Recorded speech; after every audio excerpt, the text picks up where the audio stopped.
mostly my mom and dad. They noticed a huge difference just after the first day. Like, I was already starting to speak clear. Like, every time I hit like a rough patch, like, I did what you said, and I didn't repeat anything. I just kept on talking over and over. I had to go to work Saturday morning for from 8 to 10 o'clock, and my NCO, which is like my leader and my the person that's in charge of me, whatever, he could notice the difference, and he let me know that too, so that was pretty cool.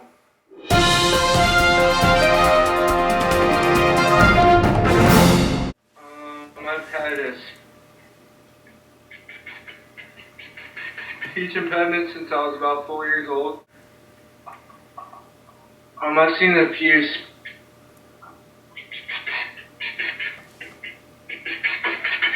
speech therapists over my life. I saw one when I was in the 5th grade, and it didn't work so well. I saw one just 3 years ago, maybe. And it's just hard to communicate. It's hard to call somebody on the phone.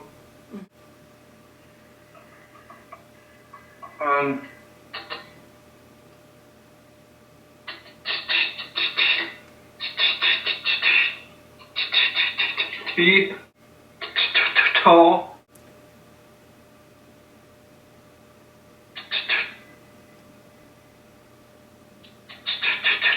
Tawny.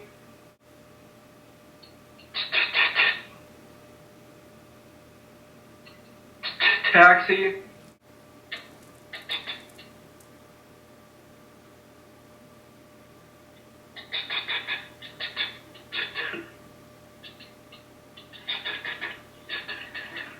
Highlight.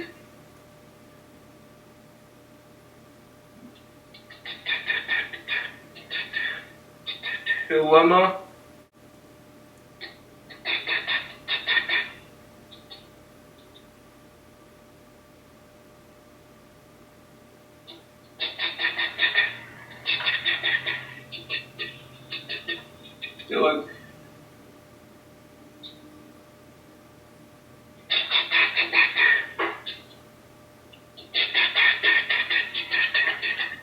Contact.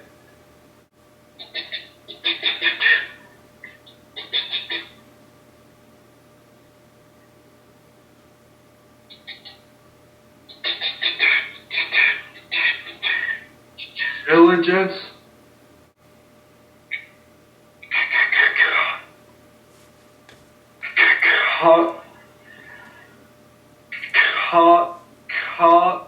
Kabuki. Cafe. Kaiser. Kalesamine.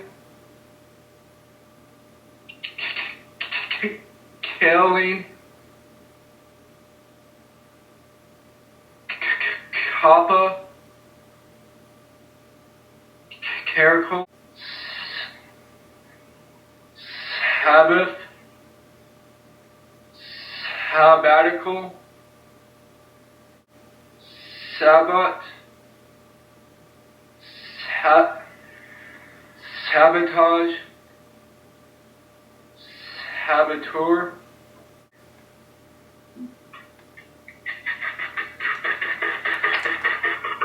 Crash.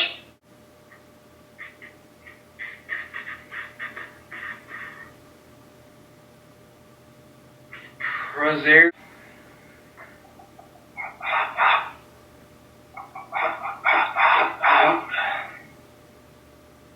I should have done much better. I'm a failure. You're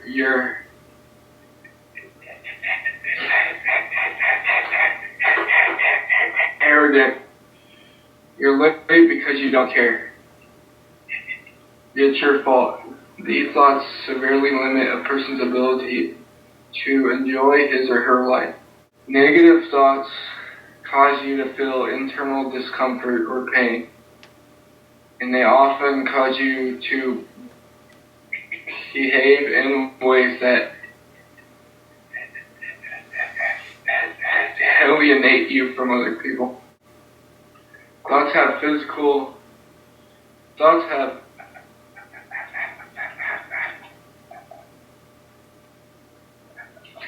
actual physical properties.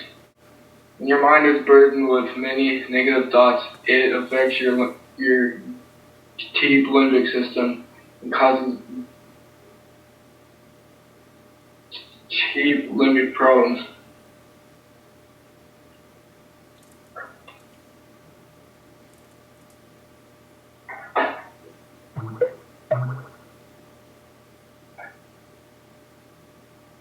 Irritability, moodiness,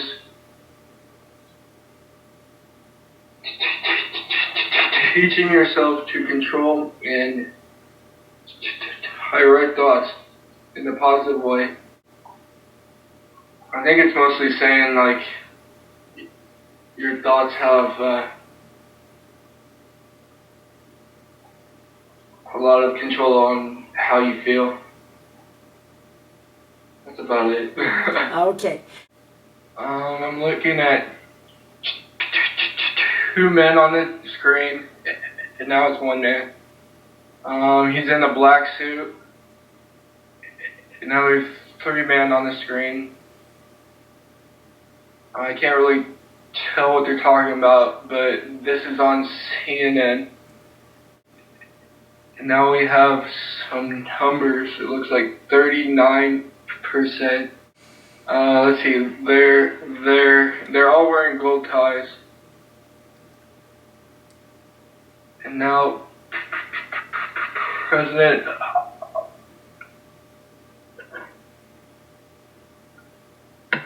Barack Obama is on the screen, and it looks like they're at an airport, and now they're on a plane, and now there's a commercial, and there's this girl at the gym.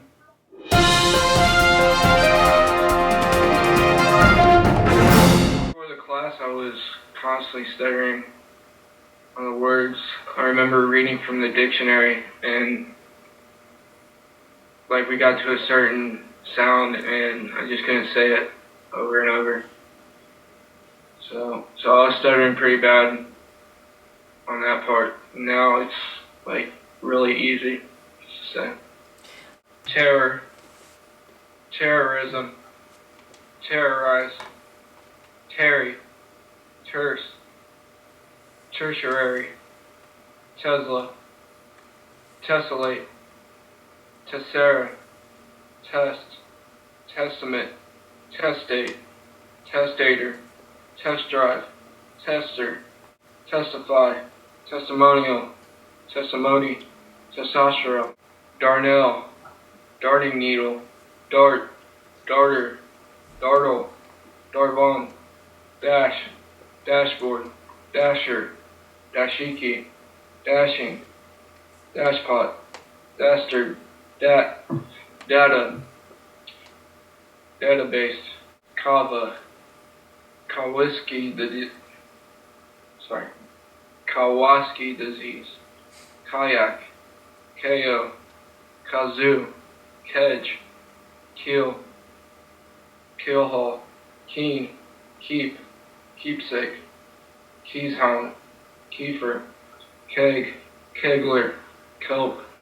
No branch of any other nation's armed forces has the same cachet or commands the same level of respect as the United States Army.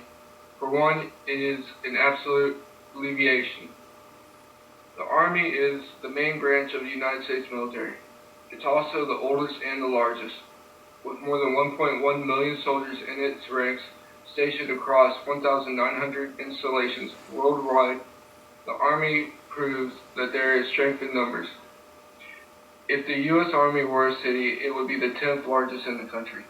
But numbers alone won't win a war, which is why soldiers receive training that is both varied and tailored specifically to combat scenarios. And at the core of their basic training are 7 values that define both our soldiers and the nation they defend: loyalty, duty, respect, self-service, honor, integrity, and personal courage. So, talking about the Army, how there's 1.1 million soldiers in the Army, which would be the 10th largest city in the country if they were added up all the way. They're talking about the 7 core values, which is loyalty, duty, respect, self-service, honor, integrity, and personal courage. It's basically saying, like, the heart of the Army is their core values, and that's about it. Okay, right now we're on a commercial. There's a kid that's carrying a tuba, again, and they're talking about how you can set your phone up as a Wi-Fi hotspot. And now there's a kid playing in front of an audience with his tuba. It's actually a Droid Razor commercial by Verizon, so I was wrong. It's not AT&T. Now they're talking about Whirlpool washing dryers. Now it's a Rent-A-Center commercial. Now there's a guy going down an escalator, and he's got one of those electronic helicopters that he's playing around with. It looks like a cereal commercial, maybe? Or no, it's a Velveeta cheese commercial. Now there's a commercial about Bacardi, and they're going around all these different places. They're showing Bacardi bottles. Now there's a man on the sea.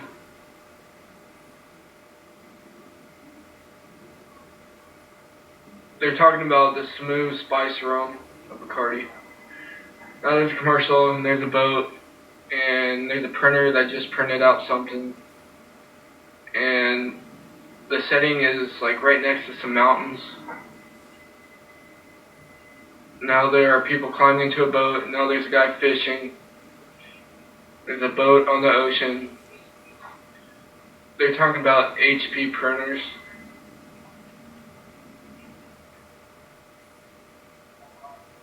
Now there's a commercial about football.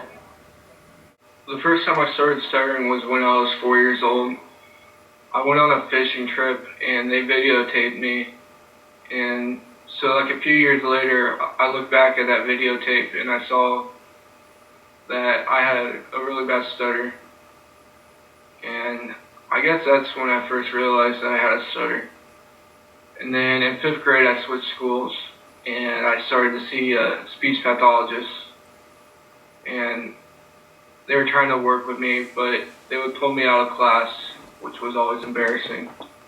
And I remember in 5th grade, I would read in front of the class and I would have problems. And then the teacher would call on somebody else to read, and I was always embarrassed about that. And then I moved on, and then towards high school, my stutter really wasn't that bad. I had plenty of friends, I played sports. People were always encouraging to me. They understood me. So it basically wasn't a big deal in high school or even my first few years of college. And then I joined the Army back in 2008, and that's when things just started to spiral out of control. Because in the Army, you have to learn how to sound off. You have to voice your opinion right on the spot, basically. And I remember in the Army, we lined up in platoons, and we had to go down the line, say our last name, like sound off our last name just for like the roll call or whatever it was. And they would get to me, and I try to say my last name, Albers, which it is, and I would get stuck. I would say it over and over again. And then finally the person next to me would help me out, I guess, and say my last name for me. So that was always embarrassing. I hated that part. I would always get really nervous in front of everybody. And then as basic training rolled on, the drill sergeants, because they're drill sergeants, they're mean. Like, they like to make fun of people and stuff. Like, they would always make fun of my stutter. And, like, they would talk to me, like, just make jokes and stuff. And I tried to take it as best as I could, but it was always, like,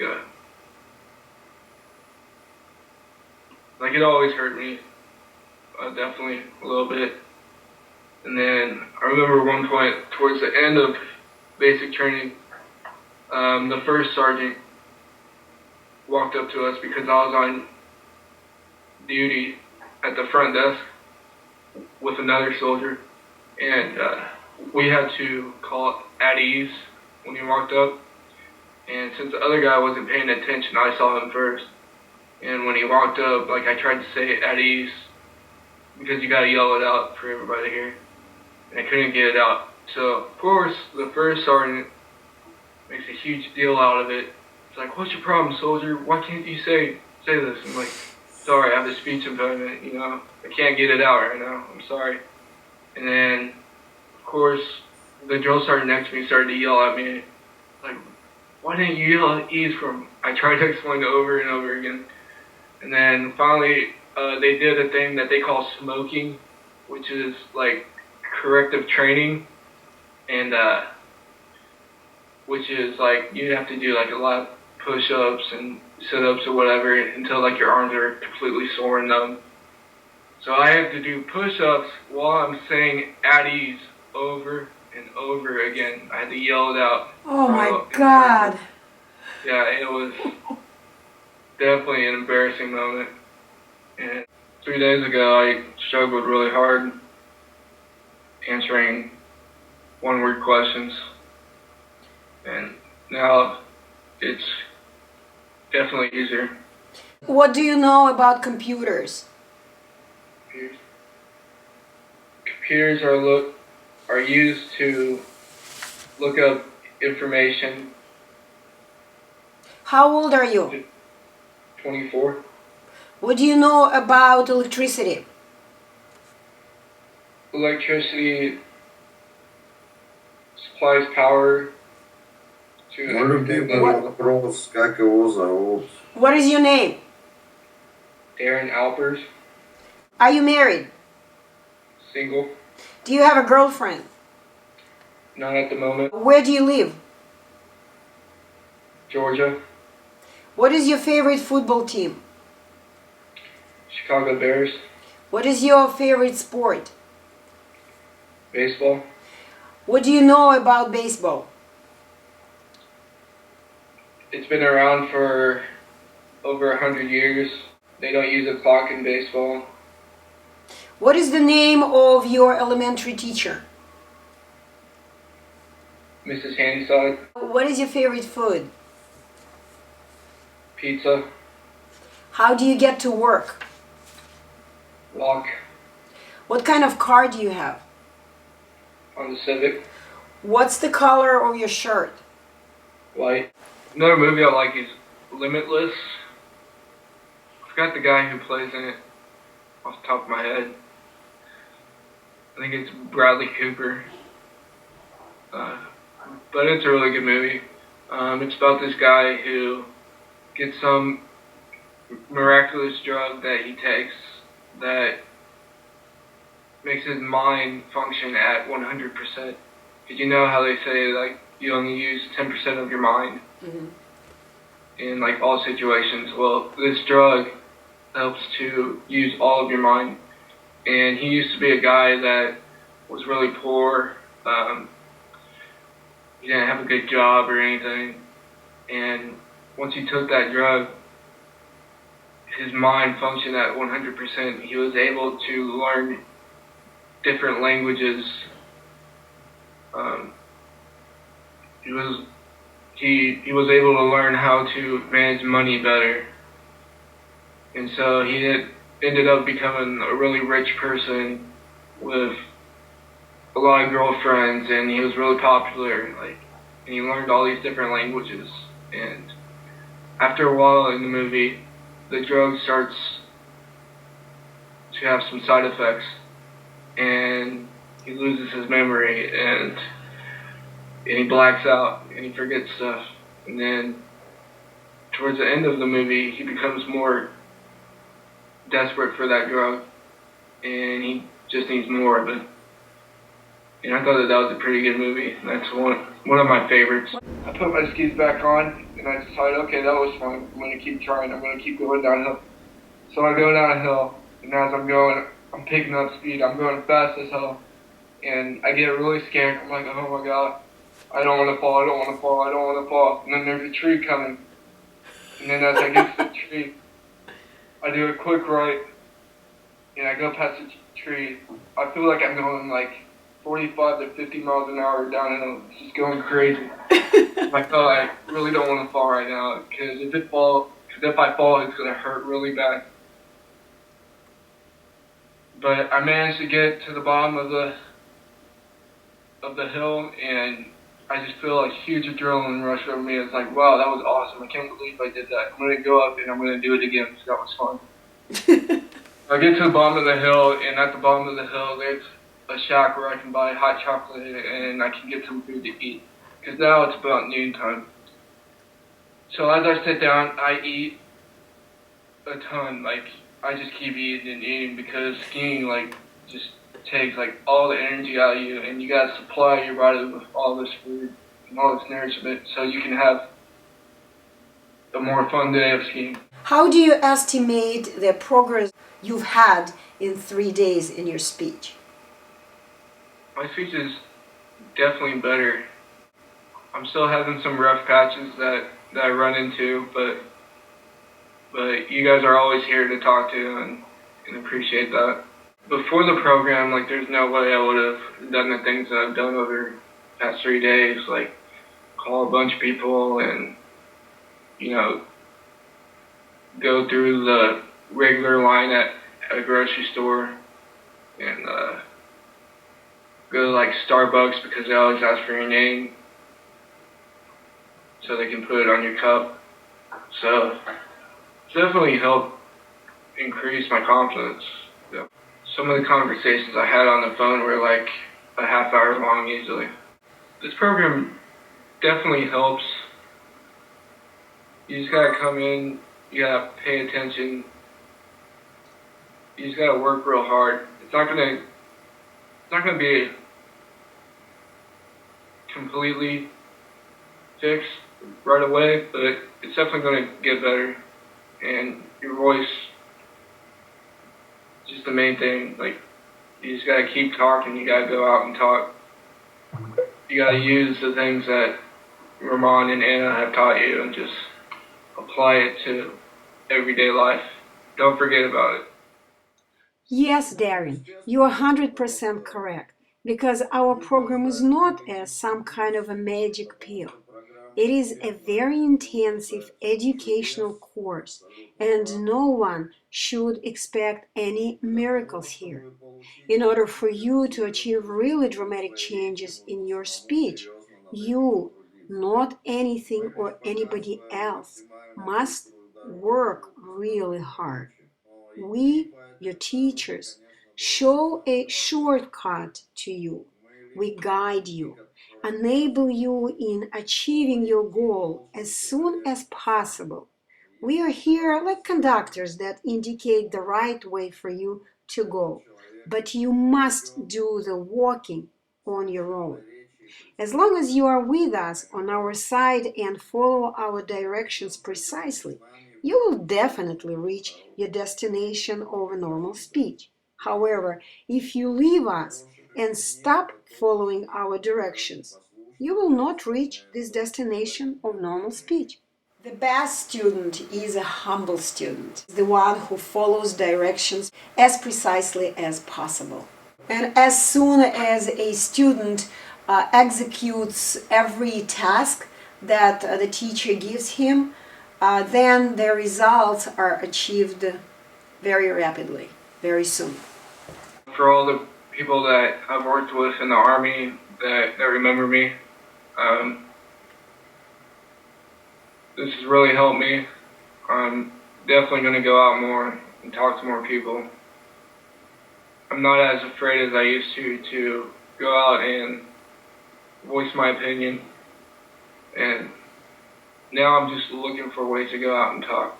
So, and at first, before I started, there was no way I would have done any of this stuff. It was not fun for me at all. Now my goal is to like always compete against myself and to try to make my speech better, to try to go out and to talk more. And whenever I get an opportunity to talk, like I just want to talk to people.